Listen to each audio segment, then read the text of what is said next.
Hello class. Wait a minute. Where is everybody? Oh no, I guess I forgot this class isn't in all online format, so there is no one sitting here in the traditional classroom. You are all out there in virtual reality, a miracle of modern technology. Alrighty then. Hello to you all.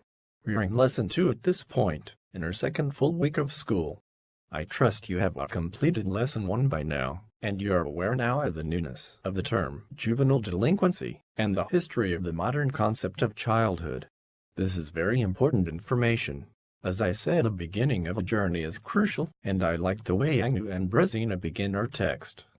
Now you are reading chapters 3 and 4 in the text, and you are learning about things like arrest rates and clearance data.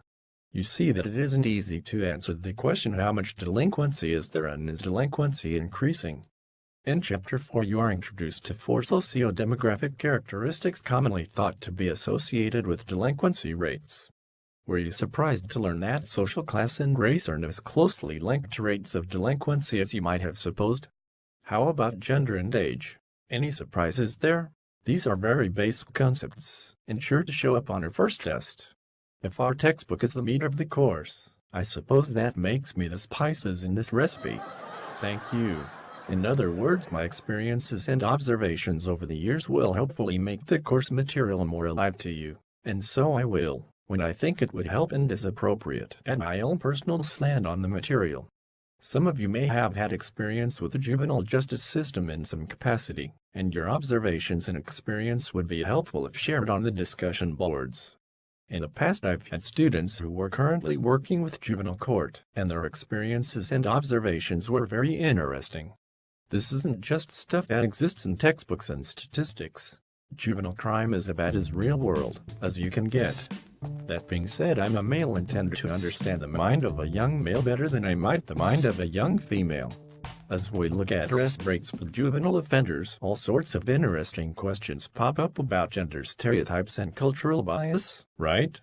And if we do some historical research, we will find that regardless of the society or the period in history, all indications are that young males are the most likely to break criminal laws, no matter what those laws are.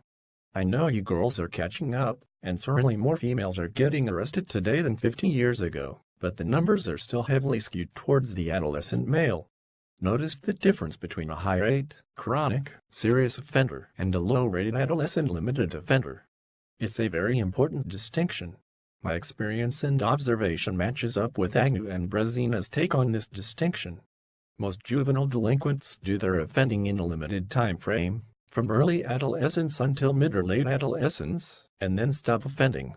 This is part of the argument for that fuzzy term, maturity, when we talk about separating the way we treat juvenile offenders and adult offenders. It seems there's something to the argument that young people under the age of 18 are less mature than those older than 18. When I see a young person who offends at a very early age prior to adolescence and the onset of puberty, at say the age of 5 or 6 and continues to offend throughout adolescence and into adulthood, I know I'm looking at a person who is outside the norm for non-conventional behavior. I'd also add that most delinquent acts are minor, and even when they are serious, violent acts, they tend to occur in groups. 3 or more males will do things together they probably would not even consider doing alone. So when I see a young person offending alone, and continuing to offend whether in a group or alone, I know I'm looking at something special and not in a good way. Could you explain the 4 socio-demographic characteristics discussed in this lesson's reading to a friend or fellow student? Could you explain the correlation, or lack thereof, between each of the 4, and rates of delinquency? What about explaining the difference between an adolescent limited offender and a chronic life course offender? Try your hand doing these things on the discussion board. That's the end of this mini lecture. If you're keeping up and doing what's required, congratulations. And thanks.